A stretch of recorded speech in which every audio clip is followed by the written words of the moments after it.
نحمد و نصلی علی رسول الکریم اما بعد فاعوذ باللہ من الشیطان الرجیم بسم اللہ الرحمن الرحیم رب اشرح لی صدری ویسر لی امری واحلل عقدۃ من لسانی یفقہوا قولی۔ آئیے اگلے رکوع کا آغاز کرتے ہیں۔ آیت نمبر 41۔ أَلَمْ تَرَ أَنَّ اللَّهَ يُسَبِّحُ لَهُ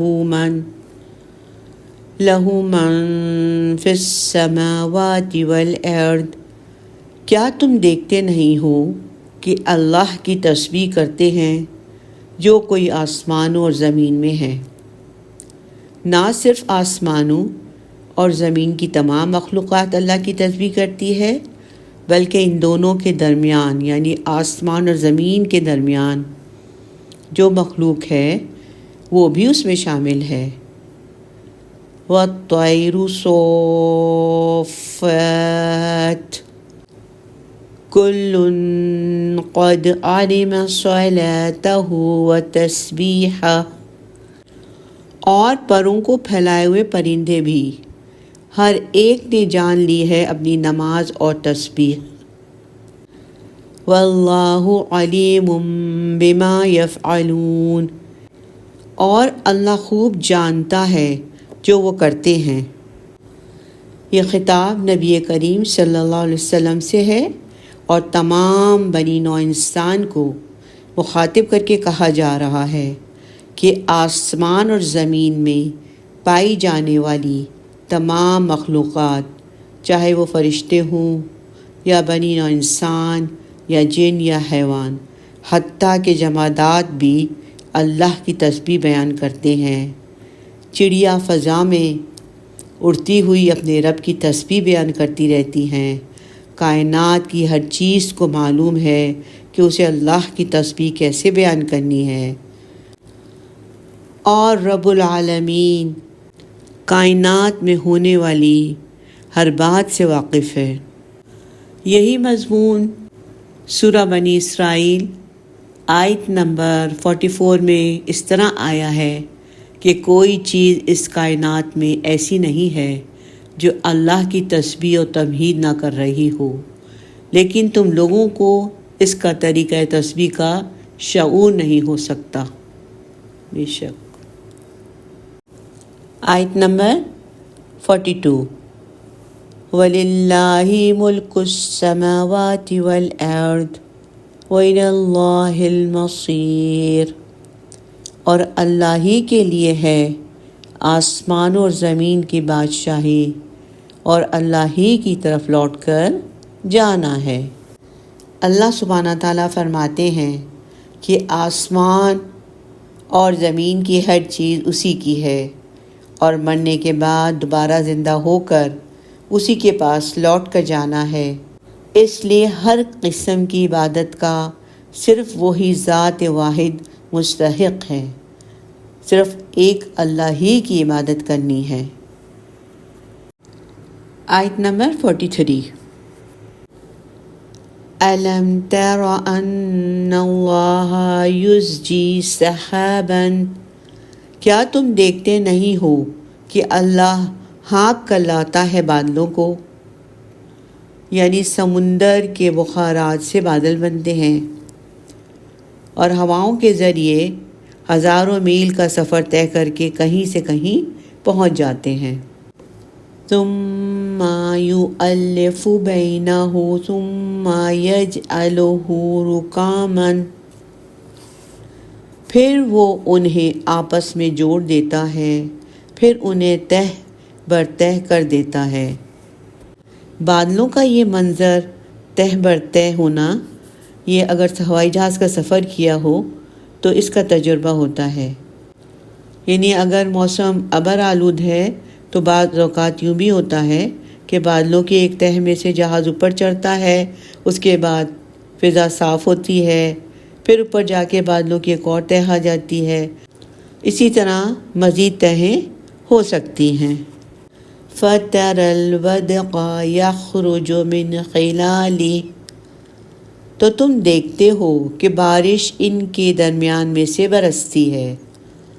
وَيُنَزِّلُ مِنَ السَّمَاءِ مِن جِبَالٍ فِيهَا مِن بَرَدٍ، اور اللہ آسمان سے اس کے اندر کے پہاڑوں سے اولے برساتا ہے۔ یعنی جب زمین پر اولے پوری شدت سے برس رہے ہوں تو یوں معلوم ہوتا ہے جیسے آسمانوں میں اولے کے پہاڑ ہیں۔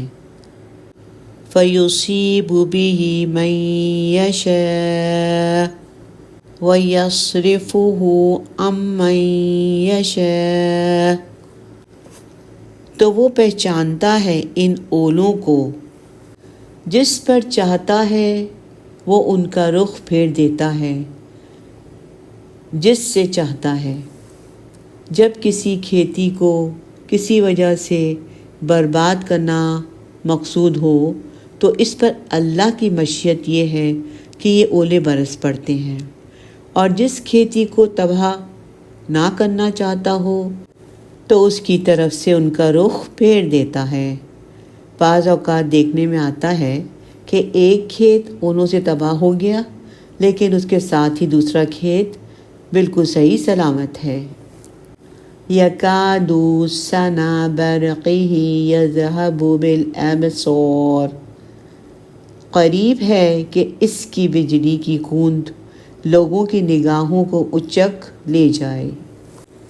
یعنی اس آیت میں اللہ کی قدرت کے مظاہر بیان کیے جا رہے ہیں کہ اللہ تعالیٰ بادلوں کو ہانکتا ہے، ان کے ٹکڑوں کو ایک جگہ جمع کرتا ہے اور انہیں ایک دوسرے پر ڈھیر لگاتا ہے، یعنی تہ بتہ رکھتا ہے، پھر انہیں اس حال میں بناتا ہے کہ وہ بارش کے قطرے بن کر زمین پر برستے ہیں، پہاڑوں کے مانند بڑے بڑے ٹکڑوں کی شکل میں زمین پہ نہیں گرتے ورنہ ساری مخلوقات ہلاک ہو جاتی۔ اللہ تعالیٰ کی قدرت کا دوسرا مظہر یہ ہے کہ اس نے فضا میں اولوں کے بڑے بڑے پہاڑ پیدا کیے ہیں، ان کے ٹکڑے زمین پر اس کے حکم سے گرتے ہیں، اور وہ جسے نقصان پہنچانا چاہتا ہے اس کی کھیتوں، جانوروں اور مویشیوں کو ہلاک اور برباد کر دیتا ہے، اور اللہ جسے نقصان نہیں پہنچانا چاہتا اس سے انہیں دور کر دیتا ہے۔ اور اللہ کی قدرت کا ایک اور مظہر یہ بھی ہے کہ فضا میں جو بجلی چمکتی ہے اس کی روشنی اتنی شدید اور طاقتور ہوتی ہے کہ اگر کوئی شخص اسے دیکھتا رہ جائے تو اس کی آنکھوں کی روشنی چلی جائے۔ آیت نمبر 44۔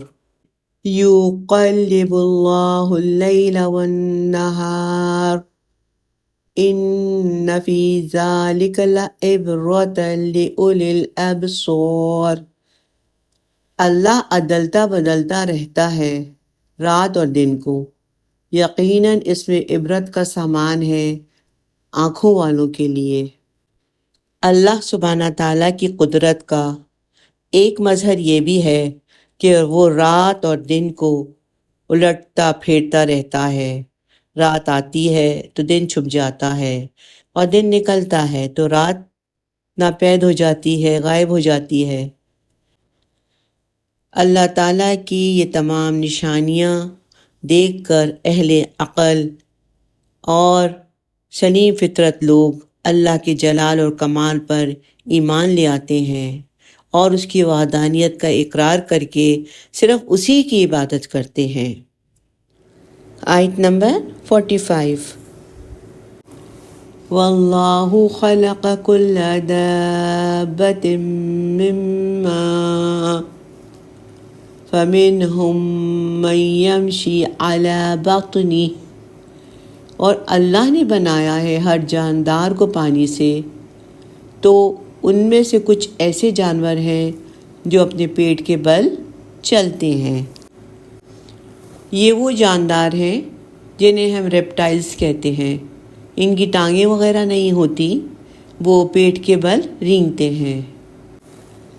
وَمِنْهُم مَّن يَمْشِي عَلَى رِجْلَيْنِ، اور ان میں سے کچھ وہ ہیں جو دو ٹانگوں پر چلتے ہیں، اس میں خود ہم انسان بھی ہیں، اور انسانوں کے علاوہ پرندے، بن مانس یعنی چمپینزیز اور گوریلے بھی دو ٹانگوں پر چلتے ہیں، اور کوئی اور مخلوق بھی ایسی ہو سکتی ہے جو دو ٹانگوں پہ چلتی ہے۔ وَمِنْهُمْ مَنْ يَمْشِي عَلَىٰ أَرْبَعٍ، اور ان میں سے کچھ ایسے ہیں جو چار ٹانگوں پر چلتے ہیں، یعنی زمینی حیوانات میں سے چار ٹانگوں والے جانور بہت سارے ہیں۔ يَخْلُقُ اللَّهُ مَا يَشَاءُ إِنَّ اللَّهَ عَلَىٰ كُلِّ شَيْءٍ قَدِيرٌ، اللہ پیدا کرتا ہے جو چاہتا ہے، یقیناً اللہ ہر چیز پر قادر ہے۔ بے شک اللہ تعالیٰ کی قدرت کی نشانیوں میں سے عظیم نشانی یہ بھی ہے کہ اس نے زمین پر پائے جانے والے ہر حیوان کو پانی سے پیدا کیا، کسی کو نطفے سے اور کسی کو پانی سے۔ ان حیوانات میں سے بعض اپنے پیٹ کے بل چلتے ہیں، جیسے سانپ اور مچھلیاں وغیرہ، بعض دو پاؤں پہ چلتے ہیں جیسے انسان اور چڑیاں، اور بعض چار پاؤں پر چلتے ہیں جیسے چوپائے۔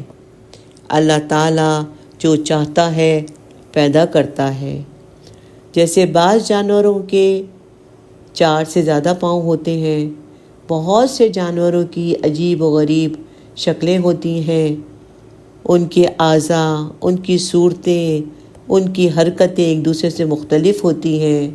یہ سب باتیں دلیل ہے کہ اللہ ہر چیز پر قادر ہے، اور ان باتوں کو اللہ تعالیٰ نے قرآن کریم کی واضح اور صریح آیتوں میں بیان کر دیا، اور ان پر ایمان لانا اور ان کے مطابق عمل کرنا ہدایت کی سیدھی راہ ہے، اور وہ اپنے بندوں میں سے جسے چاہتا ہے اپنی سیدھی راہ پر ڈال دیتا ہے۔ آیت نمبر 46۔ لَقَدْ أَنزَلْنَا آيَاتٍ مُبَيِّنَاتٍ وَاللَّهُ يَهْدِي مَن يَشَاءُ إِلَىٰ صِرَاطٍ مُسْتَقِيمٍ، ہم نے نازل کر دی ہیں روشن آیات، اور اللہ ہدایت دیتا ہے جس کو چاہتا ہے سیدھے راستے کی طرف۔ اللہ سبحانہ تعالیٰ فرماتے ہیں کہ ہم نے حق سمجھانے والے دلائل تمام انسانوں کی ہدایت کے لیے نازل کر دیے ہیں، اور انہی لوگوں میں سے اللہ جس کو چاہتا ہے راہ راست کی طرف خاص ہدایت فرماتا ہے۔ یعنی اللہ تعالیٰ نے قرآن کریم کی واضح اور صریح آیتوں کو بیان کر دیا ہے، ان پر ایمان لانا اور ان کے مطابق عمل کرنا اس کی سیدھی راہ ہے۔ پھر وہ اپنے بندوں میں سے جسے چاہتا ہے اس سیدھی راہ پر ڈال دیتا ہے۔ آیت نمبر 47۔ وَيَقُولُونَ آمَنَّا بِاللَّهِ وَبِالرَّسُولِ وَأَطَعْنَا، اور کچھ لوگ وہ بھی ہیں جو کہتے ہیں ہم ایمان لائے اللہ اور اس کے رسول صلی اللہ علیہ وسلم پر، اور ہم نے اطاعت قبول کی۔ ثُمَّ يَتَوَلَّىٰ فَرِيقٌ مِّنْهُم مِّن بَعْدِ ذَلِكَ، پھر اس کے بعد ان میں سے ایک فریق پیٹھ پھیر جاتا ہے۔ یہ لوگ اللہ اور اس کے رسول صلی اللہ علیہ وسلم پر ایمان کا اقرار بھی کرتے ہیں، اطاعت کا دم بھی بھرتے ہیں، لیکن اس کے بعد ان کا طرز عمل کچھ اور ہی ہوتا ہے۔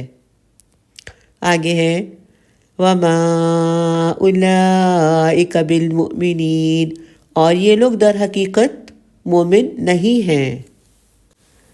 جن گروہوں نے اللہ تعالیٰ کی سیدھی راہ کو اختیار نہیں کیا ان میں منافقین پیش تھے، اور ان سے اسلام کو بہت زیادہ نقصان پہنچا۔ اگلی آیات میں انہی منافقین کی صفات بیان کی گئی ہیں کہ وہ اپنی زبان سے اللہ اور اس کے رسول صلی اللہ علیہ وسلم پر ایمان لانے کا اقرار تو کرتے ہیں اور کہتے ہیں کہ ہم ان کی اطاعت کرتے ہیں، لیکن جب مسلمانوں کی مجلس سے دور ہوتے ہیں اور اپنے ہی جیسے لوگوں میں ہوتے ہیں تو پھر کہتے ہیں کہ ہم کب محمد پر ایمان لائے تھے۔ اللہ تعالیٰ نے بھی ان کے بارے میں یہی کہا کہ وہ کبھی بھی مومن نہیں تھے، یہ مسلمانوں کے سامنے صرف جھوٹا اقرار کرتے ہیں۔ آیت نمبر 48۔ وَإِذَا دُعُوا إِلَى اللَّهِ وَرَسُولِهِ لِيَحْكُمَ بَيْنَهُمْ إِذَا فَرِيقٌ مِّنْهُمْ مُعْرِضُونَ۔ اور جب انہیں بلایا جاتا ہے اللہ اور اس کے رسول صلی اللہ علیہ وسلم کی جانب تو وہ ان کے مابین فیصلہ کرے تو اس وقت ان میں سے ایک گروہ منہ موڑ کے چل دیتا ہے۔ یہ لوگ یعنی منافقین جب اللہ اور اس کے رسول کی طرف اس غرض سے بلائے جاتے ہیں کہ رسول صلی اللہ علیہ وسلم ان کے درمیان ان کے تنازعات کا فیصلہ کر دیں تو ان میں سے ایک گروہ جو ہے وہ انکار کر دیتا ہے یا ٹال دیتا ہے، کیونکہ وہ حق پر نہیں ہوتے۔ ان کا بلانا اگرچہ رسول اللہ ہی کی طرف ہے، مگر چونکہ آپ کا فیصلہ اللہ کے حکم کی بنا پر ہوتا ہے اس لیے اللہ کی طرف بھی نسبت کر دی گئی ہے۔ یعنی جب ان منافقین کو قرآن اور سنت کے مطابق فیصلہ دینے کی دعوت دی جاتی ہے اور وہ حق پر نہیں ہوتے تو انکار کر دیتے ہیں۔ ان کے اس رویے کا ذکر سورۃ النساء میں بھی آیا ہے۔ یہ لوگ فیصلوں کے لیے اپنے تنازعات رسول صلی اللہ علیہ وسلم کی بجائے یہودیوں کے پاس لے جانے کو ترجیح دیتے تھے، اس لیے کہ حضور صلی اللہ علیہ وسلم کے فیصلے انصاف پر مبنی ہونے کی وجہ سے عام طور پر ان کے خلاف ہی جاتے تھے۔ آیت نمبر 49۔ وَإِن يَكُن لَّهُمُ الْحَقُّ يَأْتُوا إِلَيْهِ مُذْعِنِينَ، اور اگر حق ان کے لیے ہو تو آتے ہیں رسول صلی اللہ علیہ وسلم کی طرف بڑے اطاعت گزار بن کے۔ اگر کسی معاملے یا تنازع میں وہ حق پر ہوں تو انہیں یقین ہو کہ فیصلہ انہی کے حق میں ہوگا تو اس معاملے کو لے کر بڑے اطاعت شعار بنتے ہوئے پورا اعتماد اور یقین کے ساتھ وہ حضور صلی اللہ علیہ وسلم کے پاس آ جاتے ہیں، کیونکہ وہ جانتے ہیں کہ وہ بہر صورت حق کے مطابق ہی فیصلہ کریں گے۔ آیت نمبر 50۔ أَفِي قُلُوبِهِم مَّرَضٌ أَمِ ارْتَابُوا أَمْ يَخَافُونَ أَن يَحِيفَ اللَّهُ عَلَيْهِمْ وَرَسُولُهُ، کیا ان کے دلوں میں روگ ہے یا یہ لوگ شک میں مبتلا ہیں یا انہیں اندیشہ ہے کہ اللہ اور اس کا رسول صلی اللہ علیہ وسلم ان کے ساتھ ناانصافی کریں گے؟ بَلْ أُولَٰئِكَ هُمُ الظَّالِمُونَ، بلکہ حقیقت میں یہی لوگ ظالم ہیں۔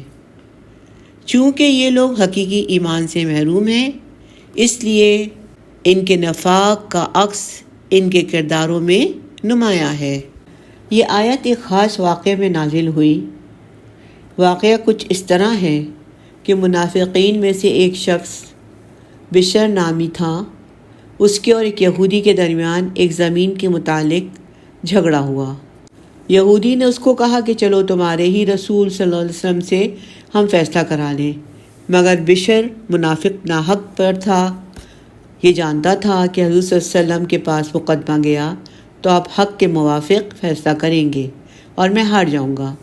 اس نے اس سے انکار کیا اور حضور صلی اللہ علیہ وسلم کی بجائے کعب بن اشرف یہودی کے پاس مقدمہ لے جانے کو کہا۔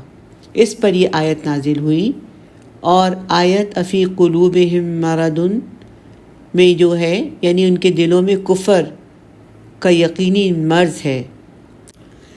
منافقین کا قرآن اور سنت سے یہ اعراض اس لیے کہ ان کے دلوں میں نفاق کی بیماری ہے، یا اس لیے کہ وہ رسول صلی اللہ علیہ وسلم کی نبوت میں شک کرتے ہیں۔